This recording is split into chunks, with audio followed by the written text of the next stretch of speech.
Bonjour, nous allons voir comment récupérer le fichier via un cloud, un espace sur Internet, en utilisant Pronote. Alors, lorsque vous êtes dans votre Pronote, alors là ça se présente un petit peu différemment. Je vais cliquer sur le lien lorsque vous aurez la proposition des devoirs. Vous allez avoir le lien qui vous propose de télécharger les fichiers. Et là, j'ai Quad 3R Hydrowing. Vous allez avoir le navigateur internet qui va s'ouvrir et on va vous proposer en fait de télécharger le fichier quad3r hydrowing.exe. Là, vous êtes donc à cliquer sur télécharger. Notez que on vous demande ici si vous voulez enregistrer le fichier. Je vais lui dire enregistrer le fichier. Le fichier va alors se télécharger. On le voit en bas ici. Alors j'utilise le navigateur Mozilla Firefox. Parfois sur Google Chrome, il affiche en bas à gauche une petite fenêtre qui nous indique qu'il télécharge le fichier. Donc le fichier est en train de se télécharger. Je vais pouvoir cliquer en haut à droite tout à l'heure et aller sur téléchargement et je vais voir le fichier apparaître. Voilà, donc on voit qu'il est en train de se terminer. Une fois que c'est terminé, je vais pouvoir aller dans le dossier téléchargement.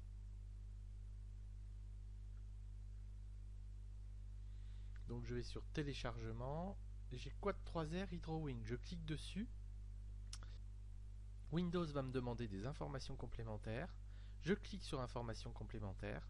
Éditeur inconnu, c'est normal, il ne connaît pas en fait.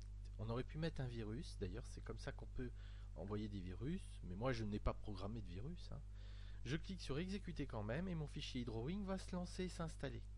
Voilà, là je réduis ma fenêtre, vous voyez, et j'ai mon fichier Hydrowing qui normalement doit s'exécuter.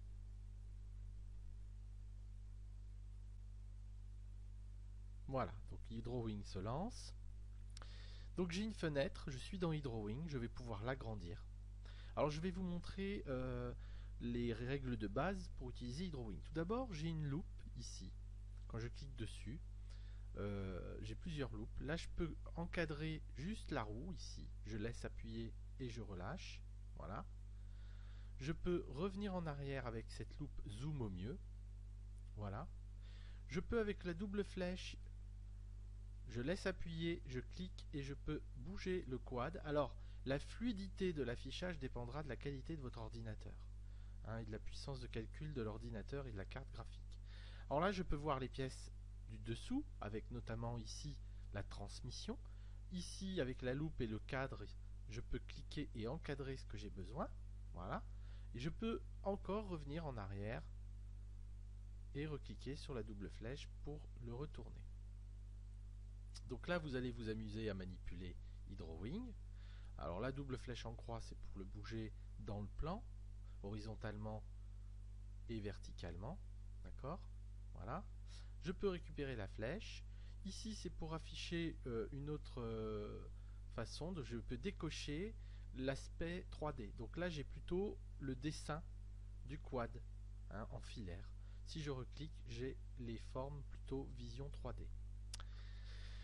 Voilà, je peux ensuite cliquer ici à gauche, j'ai un menu là, j'ai un outil lunette, vous voyez, qui apparaît et qui va me permettre de choisir les vues, le positionnement du fichier, c'est-à-dire du quad. Là, je l'ai en vue de face, vue de droite, c'est-à-dire on regarde par la droite, la vue par l'arrière, la vue de dessus, vue de gauche quand je regarde par la gauche et vue de dessous. Voilà, donc pas de difficulté. Là, c'est pour positionner le quad selon différentes vues. Alors, si je me positionne en vue de face, j'ai un outil crayon là. Vous voyez, l'outil crayon ici qui va me permettre de faire des mesures ou d'indiquer des mesures. Je peux cliquer sur cote ici. Par exemple, je veux sélectionner cette longueur. Je clique dessus et il m'indique 130. Alors, c'est 130 mm. Je peux effacer la virgule et le 0 et peux mettre deux petits thèmes pour 130 mm. Et il me l'indique. Voilà. Je peux faire ça pour différentes longueurs du quad, si je veux le mesurer.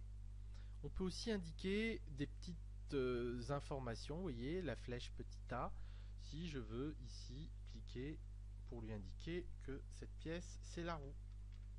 Voilà, on peut préciser la roue avant. Et j'appuie sur entrée. Je valide ici et je peux redéplacer l'étiquette en cliquant dessus pour la positionner dans l'écran. Voilà.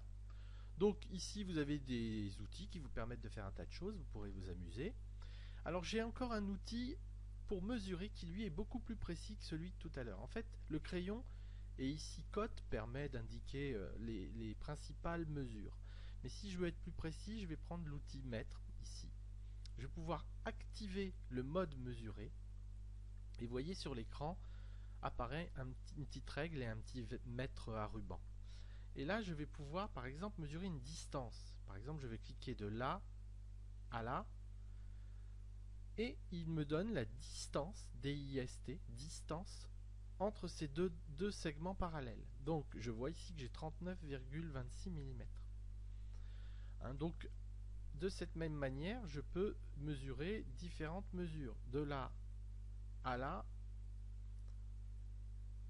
il va me donner aussi les distances. Alors parfois il faut le faire en plusieurs fois. Voilà. Là il me donne la longueur en fait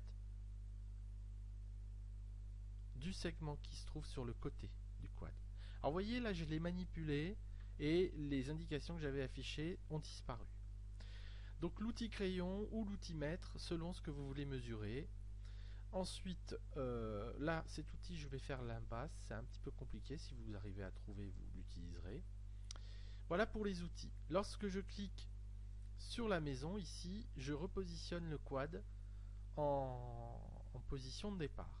Et le dernier outil qui est très intéressant, c'est l'outil main. Ici, on va pouvoir, en cliquant dessus, cliquer sur glissement libre. Et je vais pouvoir démonter, c'est-à-dire je clique sur cette pièce, je laisse appuyer, je relâche. Et voyez que vous allez pouvoir vous amuser et démonter en fait le fichier 3D de façon à voir comment est-ce qu'il est constitué. Voilà. Et vous pouvez à chaque fois zoomer pour aussi déplacer et visionner les différentes pièces du quad. Voilà, j'en ai terminé. Maintenant, vous allez pouvoir compléter la fiche d'activité avec les 2 exercices. Il y a aussi dans cette fiche le rappel de tout ce que je vous ai indiqué. Merci.